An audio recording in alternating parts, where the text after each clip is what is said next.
एक शिकारी की सनसनीखेज दास्तान। वो शिकारी जो आदमखोर दरिंदों से लड़ता है, वो दरिंदे जो इंसानों का गोश्त नोचते हैं। जंगल में हर कदम मौत के साए तले रखा जाता है और ये शिकारी खतरे को ललकारता है। पेश है आदमखोर दरिंदों के खिलाफ शिकारी की जंग।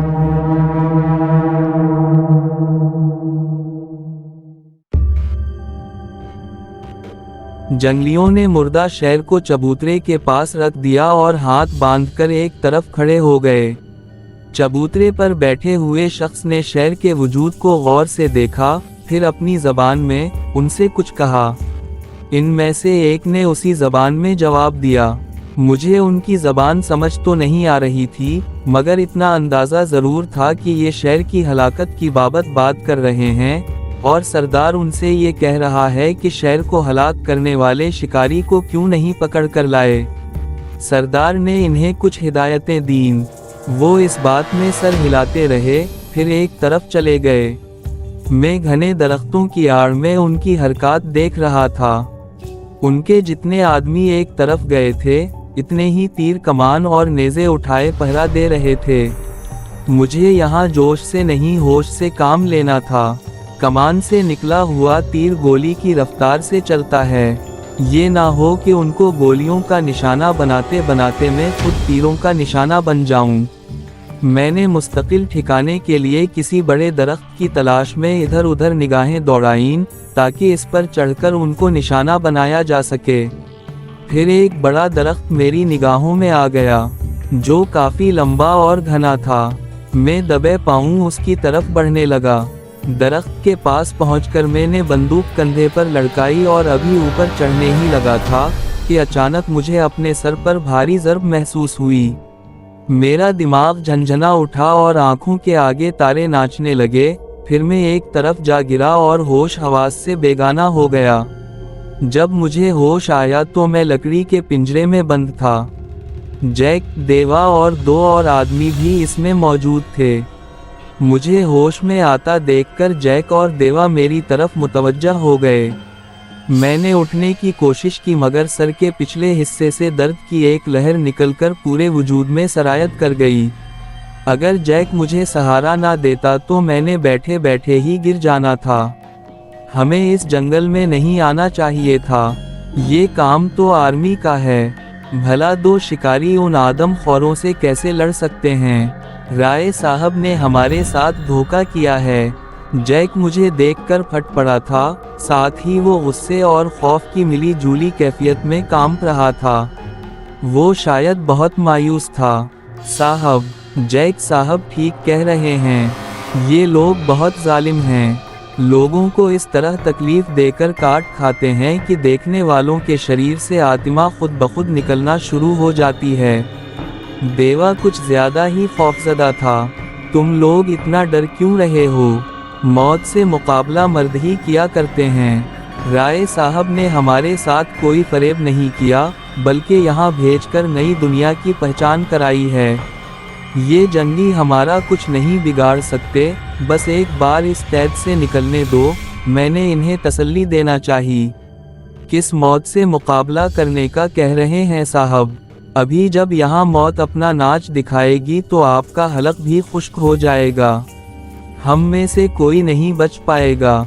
वो हमें काट खाएंगे। ये कहकर देवा ने रोना शुरू कर दिया। मैंने इसे डपट कर चुप कराया, फिर जैक से मुखातिब हुआ। जब इन जंगलियों ने हमला किया था, तुम तो उन पर गोलियां बरसा रहे थे, फिर उनके हथेली कैसे चढ़ गए? जब इन्होंने हम पर हमला किया तो वाकई मैं उन पर फायर कर रहा था, मगर मुझे समझ नहीं आ रहा था कि गोली किस पर चलाऊं। उसी लम्हे किसी ने पीछे से आकर हमारे सरों पर वार किया और हम बेहोश हो गए। जब हमें होश आया तो हम उनके पिंजरों में कैद थे। ये बताकर जैक ने मुझसे मेरे बारे में पूछा, तुम उनके चुंगल में कैसे फंस गए? मैंने चीदा चीदा तमाम हालात बता दिए। उसी लम्हे जो 2 आदमी हमारे साथ कैद थे, इनमें से एक, जिसकी उम्र 50 के करीब थी, मुझसे मुखातिब हुआ। बच्चे, क्या तुम लोग शिकारी हो? मैंने जवाब दिया, हम शिकारी हैं, मगर इतने बड़े नहीं। उसने पूछा, फिर आपकी बंदूक वगैरह कहाँ है? इसकी बात ने मुझे चौंका दिया और मैं अपने सामान की तलाश में इधर उधर निगाहें दौड़ाने लगा। यहाँ वहाँ क्या देख रहे हो जानी? हमारे थैले इस चबूतरे के नीचे पड़े हैं। जैक ने चबूतरे की तरफ उंगली उठाई।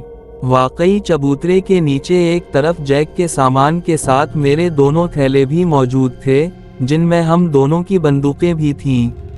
ये सब जंगली कहाँ चले गए? मैंने जैक से पूछा, क्योंकि इस वक्त वहाँ कोई भी दिखाई नहीं दे रहा था। सब अपने अपने झोंपड़ों में हैं। जब सूरज मगरिब की तरफ ढलने लगेगा तो ये सब यहाँ इकट्ठे हो जाएंगे, फिर इनका सरदार आएगा, उसके बाद वो सब मिलकर किसी ज़बान में कुछ पढ़ेंगे और पढ़ने के बाद अपने सरदार के इशारे पर 2 आदमियों को काटकर डिनर उड़ाएंगे। जैक ने जवाब दिया। मैंने राय दी, फिर तो मौका अच्छा है, क्यों ना हम इन पिंजरों को तोड़कर भाग चलें? नामुमकिन। अव्वल तो ये पिंजरा टूटता ही नहीं, अगर टूट भी जाए तो ना जाने उनको कैसे खबर हो जाती है। फिर जो भी पिंजरा तोड़ने की कोशिश करता है, इसे तीरों से छलनी कर दिया जाता है। हमारे साथ मौजूद शख्स बोला, मगर इस तरह हाथ पर हाथ धरे तो नहीं बैठ सकते। अभी मेरी बात पूरी भी ना हुई थी कि झोंपड़ों से लोग निकलकर बाहर आने लगे और चबूतरे के गिरद दायरे की शक्ल में खड़े हो गए। जब वो सब इकट्ठे हो गए, जिनकी तादाद 100 के करीब होगी, तब सबसे बड़े झोंपड़े से उनका सरदार भी निकल आया। उसको देखकर सबके सर झुक गए। जब तक वो चबूतरे पर आलती पालती मारकर बैठ नहीं गया, उनके सर झुके ही रहे। सरदार ने बुलंद आवाज में कुछ पढ़ना शुरू किया। कुछ देर बाद सब मिलकर बुलंद आवाज में उसके साथ पढ़ने लगे।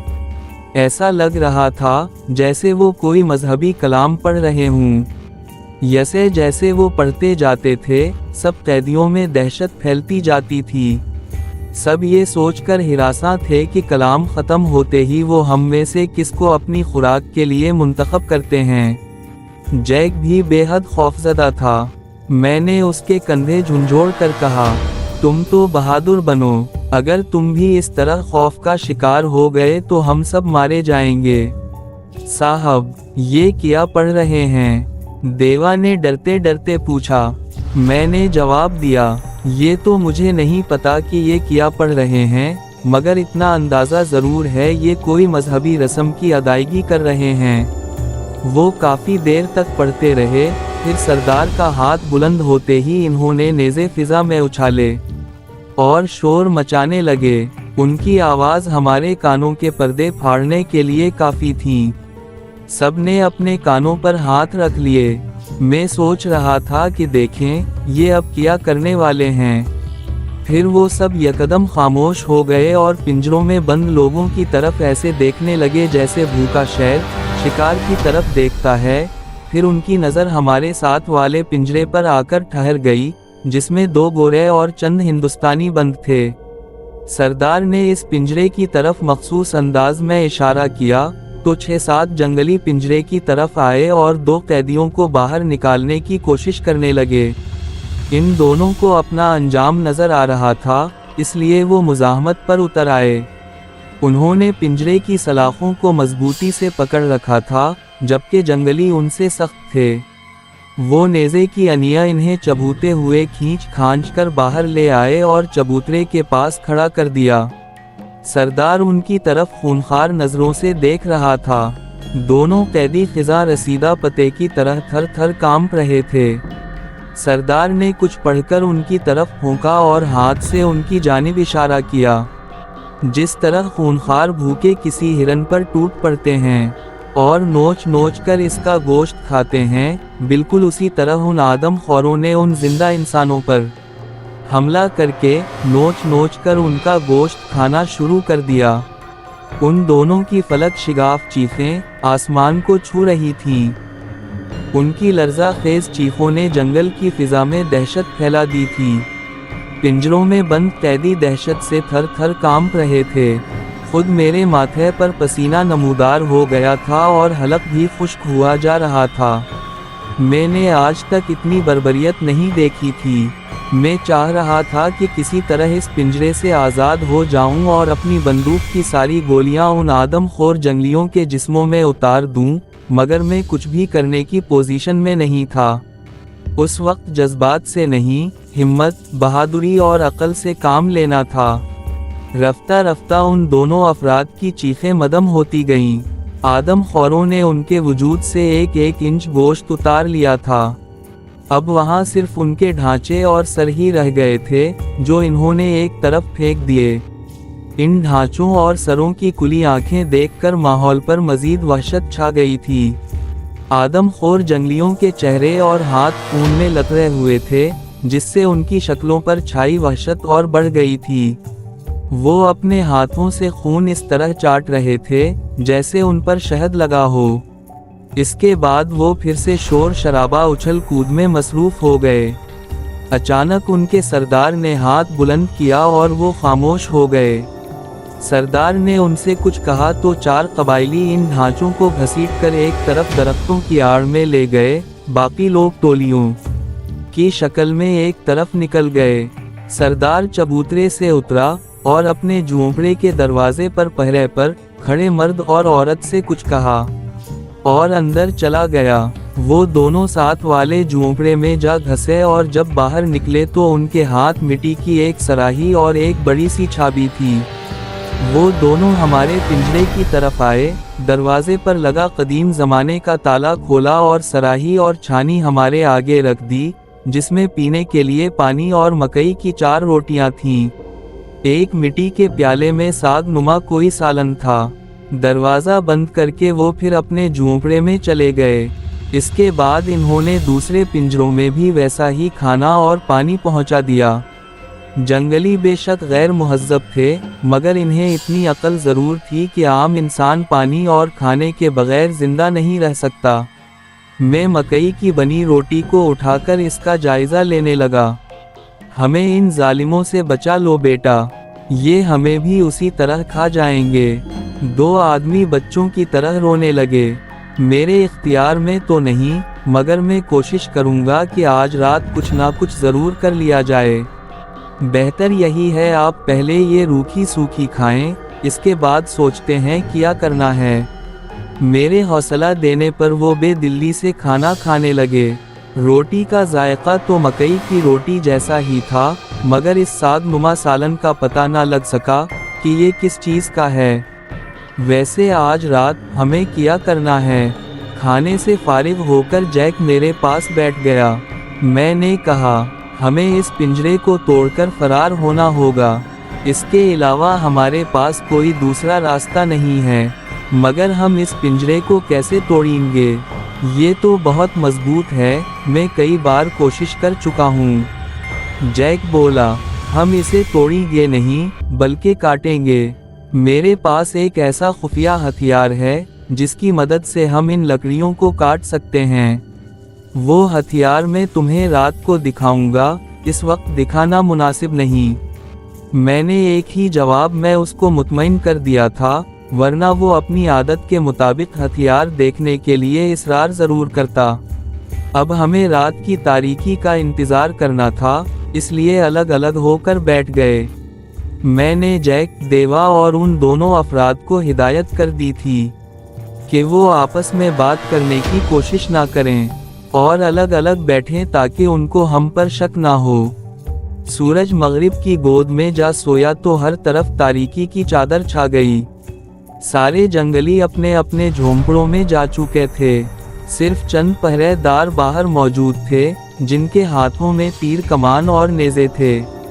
جب تاریکی بڑھ گئی تو ان پہرے داروں نے 3-4 مشعلیں روشن کر دیں۔ رات کو گرمی زوروں پر تھی اور مچھروں کی فوج بھی دھمک آئی تھی، جنہوں نے سانس لینا محال کر دیا۔ اس کے علاوہ مختلف جانوروں کی بولیوں نے کانوں میں زہر گھولا ہوا تھا، حشرات الارض اس کے علاوہ تھے۔ بڑی عجیب بات تھی کہ جب آزاد تھے تو ان جانوروں کی آواز اچھی لگتی تھی، مگر قید میں آتے ہی یہ آواز بری لگنے لگی تھی۔ جب آدھی رات ہو گئی تو پہرے دار چبوترے کے قریب آگ روشن کر کے وہیں بیٹھ کر باتیں کرنے لگے۔ हमारे लिए ये बेहतरीन मौका था। मैंने जैक को उठाया, जो सोने की अदाकारी कर रहा था। फिर हम पिंजरे के इस हिस्से के करीब आ बैठे, जहां लकड़ियां कुछ कमज़ोर थीं। मैंने अपने कॉलर से एक तेज़ धारी चाकू निकाला और वहीं लेटकर धीरे धीरे एक लकड़ी को काटने लगा। ये चाकू मैंने उसी तरह के किसी खास मौके के लिए रखा था। ये इतना तेज था कि लम्हों में सख्त से सख्त लकड़ी काट सकता था, और काटने की आवाज़ भी नहीं आती थी। मैंने जैक को समझा दिया था कि मैं पिंजरे से निकलकर उन पहरेदारों को उलझाने की कोशिश करूंगा। तब तुम फौरन बंदूक उठाकर उन पर फायर शुरू कर देना। इसके बाद हम दोनों मिलकर उन सब आदमखोरों को ख़त्म कर देंगे। हमारा प्लान बड़ा अच्छा था। फायरिंग की आवाज़ सुनकर सब आदमखोर अपने अपने झोंपड़ों से बाहर निकलने की कोशिश करते, और हम अंधेरे का फ़ायदा उठाते हुए इन्हें निशाने पर ले लेते। ये कहानी आपको कैसे लगी? अच्छी लगी तो वीडियो को लाइक और चैनल को सब्सक्राइब करें, और बेल आइकन भी दबा दें, ताकि नई वीडियोस आप तक फौरन पहुंचें। मिलते हैं अगली वीडियो में, तब तक के लिए हमें दें इजाज़त। अल्लाह हाफिज़।